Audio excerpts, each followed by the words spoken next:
महिला रोप्य नाम का एक नगर था। नगर के पास एक बड़ा सा पीपल का वृक्ष था। उसके घने पत्तों से ढकी शाखाओं पर पक्षियों के घोंसले बने हुए थे। उन्हीं में से कुछ घोंसलों में कौओं के बहुत से परिवार रहते थे। कौओं का राजा मेघवर्ण भी वहीं रहता था। वहां उसने अपने दल के लिए एक व्यूह सा बना लिया था। उससे कुछ दूर पर्वत की गुफा में उल्लुओं का दल रहता था। उनका राजा अरिमर्दन था। दोनों में स्वाभाविक वैर था। अरिमर्दन हर रात पीपल के वृक्ष के चारों ओर चक्कर लगाता था। वहां कोई इक्का दुक्का कौवा मिल जाता तो उसे मार देता था। इसी तरह एक एक करके उसने सैकड़ों कौवे मार दिए। तब मेघवर्ण ने अपने मंत्रियों को बुलाकर उनसे उल्लू राज के प्रहारों से बचने का उपाय पूछा। उसने कहा, कठिनाई यह है कि हम रात को देख नहीं सकते और दिन को उल्लू न जाने कहाँ जा छिपते हैं। हमें उनके स्थान के संबंध में कुछ भी पता नहीं है। समझ नहीं आता कि इस समय संधि, युद्ध, यान, आसन, संश्रय, द्वैधी भाव आदि उपायों में से किसका प्रयोग किया जाए। पहले मेघवर्ण ने उज्जीवी नाम के प्रथम सचिव से प्रश्न किया। उसने उत्तर दिया, महाराज, बलवान शत्रु से युद्ध नहीं करना चाहिए। इससे तो संधि करना ही ठीक है। युद्ध से हानि ही हानि है। समान बल वाले शत्रु से भी पहले संधि करके कछुए की तरह सिमट कर शक्ति संग्रह करने के बाद ही युद्ध करना उचित है। इसके बाद संजीवी नाम के द्वितीय सचिव से प्रश्न किया। उसने कहा, महाराज, शत्रु के साथ संधि नहीं करनी चाहिए। शत्रु संधि के बाद भी नाश ही करता है। पानी अग्नि द्वारा गर्म होने के बाद भी अग्नि को बुझा ही देती है। विशेषतः क्रूर, अत्यंत लोभी और धर्म रहित शत्रु से तो कभी भी संधि न करें। शत्रु के प्रति शांति भाव दिखलाने से उसकी शत्रुता की आग और भी भड़क जाती है। वह और भी क्रूर हो जाता है। जिस शत्रु से हम आमने सामने की लड़ाई न लड़ सकें, उसे छल बल द्वारा हराना चाहिए, किंतु संधि नहीं करनी चाहिए। सच तो यह है कि जिस राजा की भूमि शत्रुओं के खून से सींची नहीं गई, वह राजा होने योग्य ही नहीं। तब मेघवर्ण ने तृतीय सचिव अनुजीवी से प्रश्न किया। उसने कहा, महाराज, हमारा शत्रु दुष्ट है, बल में भी अधिक है, इसलिए उसके साथ संधि और युद्ध दोनों करने में हानि है। उसके लिए तो शास्त्रों में यान नीति का ही विधान है। हमें यहाँ से किसी दूसरे राज्य में चले जाना चाहिए। इस तरह पीछे हटने में कायरता दोष नहीं होता। शेर भी तो हमला करने के पहले पीछे हटता है। वीरता का अभिमान करके जो हठ पूर्वक युद्ध करता है, वह शत्रु की ही इच्छा पूरी करता है और अपने वंश का नाश कर देता है। इसके बाद मेघवर्ण ने चतुर्थ सचिव प्रजीवी से प्रश्न किया। उसने कहा, महाराज, मेरी सम्मति में तो संधि, विग्रह और यान तीनों में दोष है। हमारे लिए आसन नीति का आश्रय लेना ही ठीक है। अपने स्थान पर दृढ़ता से बैठना सबसे अच्छा उपाय है। मगरमच्छ अपने स्थान पर बैठकर शेर को भी हरा देता है, हाथी को भी पानी में खींच लेता है। वही यदि अपना स्थान छोड़ दे तो चूहे से भी हार जाए। अपने दुर्ग में बैठकर हम बड़े से बड़े शत्रु का सामना कर सकते हैं। अपने दुर्ग में बैठकर हमारा एक सिपाही शत शत्रुओं का नाश कर सकता है। हमें अपने दुर्ग को दृढ़ बनाना चाहिए। अपने स्थान पर दृढ़ता से खड़े छोटे छोटे वृक्षों को आंधी तूफान के प्रबल झोंके भी उखाड़ नहीं सकते। तब मेघवर्ण ने चिरंजीवी नाम के पंचम सचिव से प्रश्न किया। उसने कहा, महाराज, मुझे तो इस समय संश्रय नीति ही उचित प्रतीत होती है। किसी बलशाली सहायक मित्र को अपने पक्ष में करके ही हम शत्रु को हरा सकते हैं। अतः हमें यहीं ठहर कर किसी समर्थ मित्र की सहायता ढूंढनी चाहिए। यदि एक समर्थ मित्र न मिले तो अनेक छोटे छोटे मित्रों की सहायता भी हमारे पक्ष को सबल बना सकती है। छोटे छोटे तिनकों से गुथी हुई रस्सी भी इतनी मजबूत बन जाती है कि हाथी को जकड़कर बांध लेती है। पांचों मंत्रियों से सलाह लेने के बाद मेघवर्ण अपने वंशागत सचिव स्थिर जीवी के पास पहुंचा। उसे प्रणाम करके वह बोला, श्रीमान, मेरे सभी मंत्री मुझे अलग अलग राय दे रहे हैं। आप उनकी सलाहें सुनकर अपना निश्चय दीजिए। स्थिर जीवी ने उत्तर दिया, वत्स, सभी मंत्रियों ने अपनी बुद्धि के अनुसार ठीक ही मंत्रणा दी है। अपने अपने समय सभी नीतियां अच्छी होती हैं, किंतु मेरी सम्मति में तो तुम्हें द्वैधी भाव या भेद नीति का ही आश्रय लेना चाहिए। उचित यह है कि पहले हम संधि द्वारा शत्रु में अपने लिए विश्वास पैदा कर लें, किंतु शत्रु पर विश्वास न करें। संधि करके युद्ध की तैयारी करते रहें। तैयारी पूरी होने पर युद्ध कर लें। संधि काल में हमें शत्रु के निर्मल स्थानों का पता लगाना चाहिए। इससे परिचित होने के बाद वहीं आक्रमण कर देना उचित है। मेघवर्ण ने कहा, आपका कहना निसंदेह सत्य है, किंतु शत्रु का निर्बल स्थल किस तरह देखा जाए? स्थिर जीवी ने कहा, गुप्तचरों द्वारा ही हम शत्रु के निर्बल स्थल की खोज कर सकते हैं। गुप्तचर ही राजा की आंख का काम देता है और हमें छल द्वारा शत्रु पर विजय पाना ही चाहिए। मेघवर्ण ने कहा, आप जैसा आदेश करेंगे वैसा ही मैं करूँगा। स्थिर जीवी ने कहा, अच्छी बात है, मैं स्वयं गुप्तचर का काम करूँगा। तुम मुझसे लड़कर मुझे लहूलुहान करने के बाद इसी वृक्ष के नीचे फेंक कर स्वयं सपरिवार ऋषिमुख पर्वत पर चले जाओ। मैं तुम्हारे शत्रु उल्लुओं का विश्वास पात्र बनकर उन्हें इस वृक्ष पर बने अपने दुर्ग में बसा लूंगा और अवसर पाकर उन सब का नाश कर दूंगा। तब तुम फिर यहाँ आ जाना। मेघवर्ण ने ऐसा ही किया। थोड़ी देर में दोनों की लड़ाई शुरू हो गई।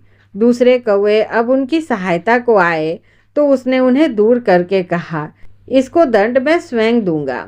अपनी चोंचों के प्रहार से घायल करके वह स्थिर जीवी को वहीं फेंकने के बाद अपने आप सपरिवार सहित ऋषिमुख पर्वत पर चला गया। तब उल्लू की मित्र कृकालिका ने मेघवर्ण के भागने की अमात्य स्थिर जीवी से लड़ाई होने की बात उल्लूक राज से कह दी। उल्लू के राजा ने भी रात आने पर दल बल समेत पीपल के वृक्ष पर आक्रमण कर दिया। उसने सोचा, भागते हुए शत्रु को नष्ट करना अधिक सहज होता है। पीपल के वृक्ष को घेर कर उसने शेष रह गए सभी कौवों को मार दिया।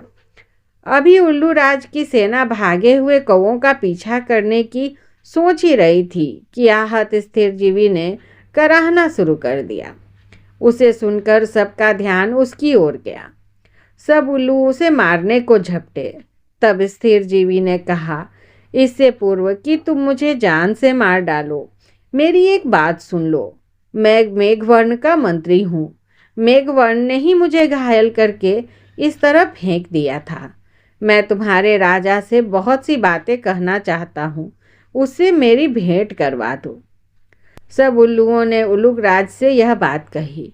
उल्लू राज स्वयं वहाँ आया। स्थिर जीवी को देखकर वह आश्चर्य से बोला, तुम्हारी यह दशा किसने कर दी? स्थिर जीवी ने कहा, देव, बात यह हुई कि दुष्ट मेघवर्ण आपके ऊपर सेना सहित आक्रमण करना चाहता था।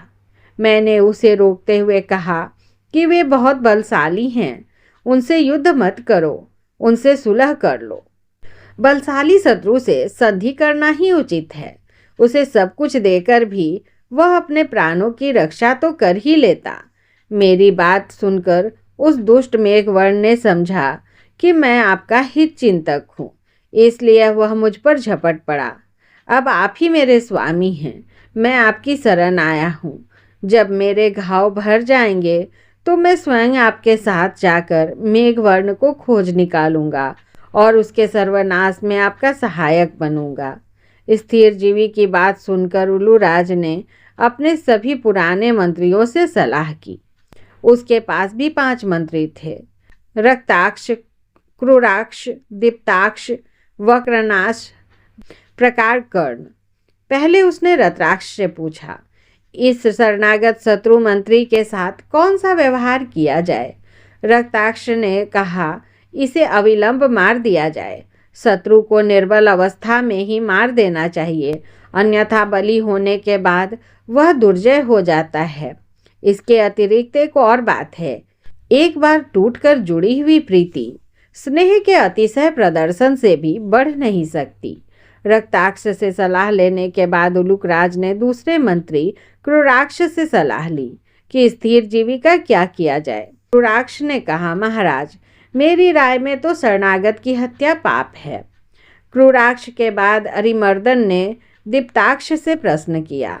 दीप्ताक्ष ने भी यही सम्मति दी। इसके बाद अरिमर्दन ने वक्रनाश से प्रश्न किया। वक्रनाश ने कहा, देव, हमें इस शरणागत शत्रु की हत्या नहीं करनी चाहिए। कई बार शत्रु भी हित का कार्य कर देते हैं। आपस में ही जब इनका विवाद हो जाए तो एक शत्रु दूसरे शत्रु को स्वयं नष्ट कर देता है। उसकी बात सुनने के बाद अरिमर्दन ने फिर दूसरे मंत्री प्रकार कर्ण से पूछा, सचिव, तुम्हारी क्या सम्मति है? प्रकार कर्ण ने कहा, देव, यह शरणागत व्यक्ति अवध्य ही है। हमें अपने परस्पर के मर्मों की रक्षा करनी चाहिए। अरिमर्दन ने भी प्रकार कर्ण की बात का समर्थन करते हुए यही निश्चय किया कि स्थिर जीवी की हत्या न की जाए। रक्ताक्ष का उलूराज के इस निश्चय से गहरा मतभेद था। वह स्थिर जीवी की मृत्यु में ही उल्लुओं का हित देखता था। अतः उसने अपनी सम्मति प्रकट करते हुए अन्य मंत्रियों से कहा कि तुम अपनी मूर्खता से उल्लू वंश का नाश कर दोगे। किंतु रक्ताक्ष की बात पर किसी ने ध्यान नहीं दिया। उलूराज के सैनिकों ने स्थिर जीवी कौवे को सैया पर लिटाकर अपने पर्वतीय दुर्ग की ओर कूच कर दिया। दुर्ग के पास पहुंचकर स्थिर जीवी ने उलूकराज से निवेदन किया, महाराज, मुझ पर इतनी कृपा क्यों करते हो? मैं इस योग्य नहीं हूँ। अच्छा हो आप मुझे जलती हुई आग में डाल दो। उल्लूकराज ने कहा, ऐसा क्यों कहते हो? स्थिर जीवी ने कहा, स्वामी, आग में जलकर मेरे पापों का प्रायश्चित हो जाएगा। मैं चाहता हूँ कि मेरे मंत्रित्व आग में नष्ट हो जाएं और मुझ में उलूकत्व आ जाए, तभी मैं उस पापी मेघवर्ण से बदला ले सकूंगा। रक्ताक्ष स्थिर जीवी की इस पाखंड भरी चालों को खूब समझ रहा था।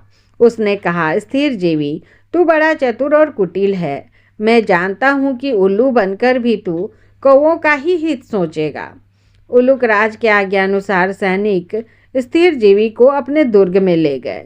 दुर्ग के द्वार पर पहुंचकर उलूकराज अरिमर्दन ने अपने साथियों से कहा कि स्थिर जीवी को वहीं स्थान दिया जाए जहां वह रहना चाहे। स्थिर जीवी ने सोचा, उसे दुर्ग के द्वार पर ही रहना चाहिए, जिससे दुर्ग के बाहर जाने का अवसर मिलता रहे। यही सोच उसने उलूकराज से कहा, देव, आपने मुझे यह आदर देकर बहुत लज्जित किया। मैं तो आपका सेवक ही हूँ और सेवक के स्थान पर ही रहना चाहता हूँ। मेरा स्थान दुर्ग के द्वार पर ही रखिए। द्वार की जो धूलि आपके पद कमलों से पवित्र होगी, उसे अपने मस्तक पर रखकर ही मैं अपने को सौभाग्यवान मान लूँगा। उलूकराज इन मीठे वचनों को सुनकर फूले न समाया। उन्होंने अपने साथियों से कहा कि स्थिर जीवी को यथेष्ट भोजन दिया जाए। प्रतिदिन स्वादु और पुष्ट भोजन खाते खाते स्थिर जीवी थोड़े ही दिनों में पहले जैसा मोटा और बलवान हो गया। रक्ताक्ष ने जब स्थिर जीवी को हृष्ट पुष्ट होते देखा तो वह मंत्रियों से बोला, यहाँ सभी मूर्ख हैं, लेकिन मंत्रियों ने अपने मूर्खता भरे व्यवहार में परिवर्तन नहीं किया। पहले की तरह ही वे स्थिर जीवी को अन्न मांस खिला पिलाकर मोटा करते रहे। रक्ताक्ष ने यह देखकर अपने पक्ष के साथियों से कहा, अब यहाँ हमें नहीं ठहरना चाहिए।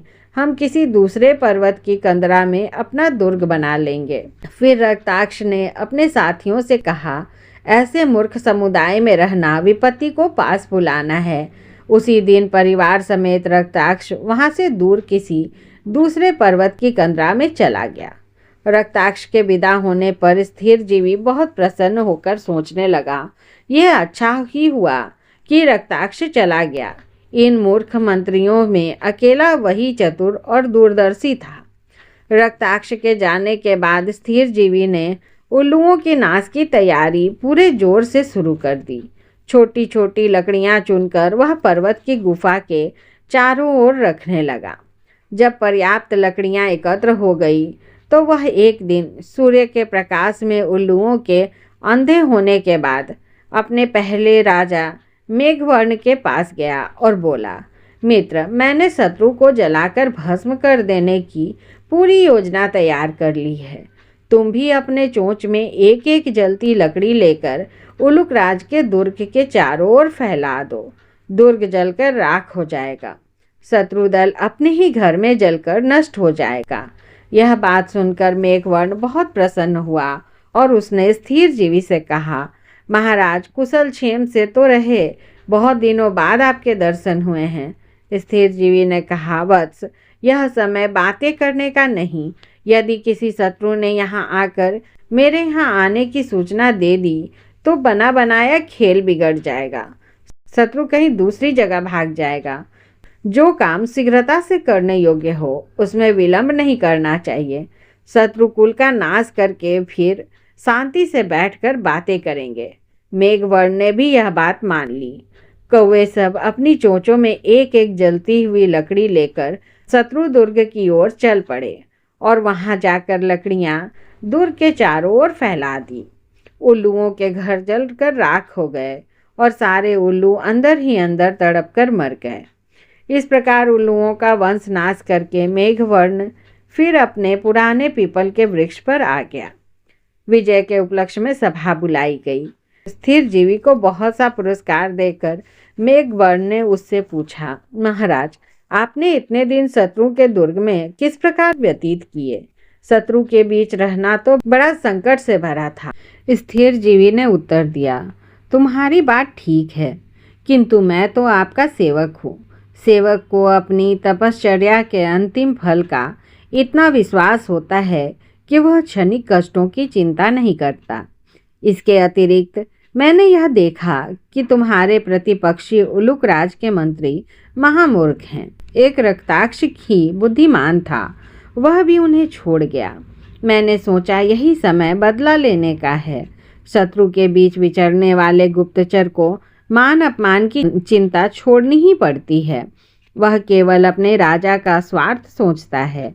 मान मर्यादा की चिंता का त्याग करके वह सर्वार्थ साधन के लिए चिंतनशील रहता है। मेघवर्ण ने स्थिर जीवी को धन्यवाद देते हुए कहा, आप बड़े पुरुषार्थी और दूरदर्शी हैं। एक कार्य को प्रारंभ करके उसे अंत तक निभाने की आपकी क्षमता अनुपम है। संसार में कई तरह के लोग हैं। नीचतम प्रवृत्ति के वे हैं जो विघ्न के भय से किसी भी कार्य का आरंभ नहीं करते। मध्यम वे हैं जो विघ्न के भय से हर काम को बीच में ही छोड़ देते हैं। किंतु उत्कृष्ट वही हैं जो सैकड़ों विघ्नों के होते हुए भी आरंभ किए गए काम को बीच में नहीं छोड़ते। आपने मेरे शत्रुओं का समूल नाश करके उत्तम कार्य किया है। स्थिर जीवी ने उत्तर दिया, महाराज, मैंने अपना धर्म पालन किया। देव ने आपका साथ दिया। पुरुषार्थ बहुत ही बड़ी वस्तु है, किंतु देव अनुकूल न हो तो पुरुषार्थ भी फलित नहीं होता। आपको अपना राज्य मिल गया, किंतु स्मरण रखिए, राज्य क्षण स्थायी होते हैं। बड़े बड़े विशाल राज्य क्षणों में बनते और मिटते हैं। शाम के रंगीन बादलों की तरह उनकी आभा भी क्षणजीवी होती है। इसलिए राज्य के मद में आकर अन्याय नहीं करना और न्याय से प्रजा का पालन करना। राजा प्रजा का स्वामी नहीं, सेवक होता है। इसके बाद स्थिर जीवी की सहायता से मेघवर्ण बहुत वर्षों तक सुखपूर्वक राज्य करता रहा।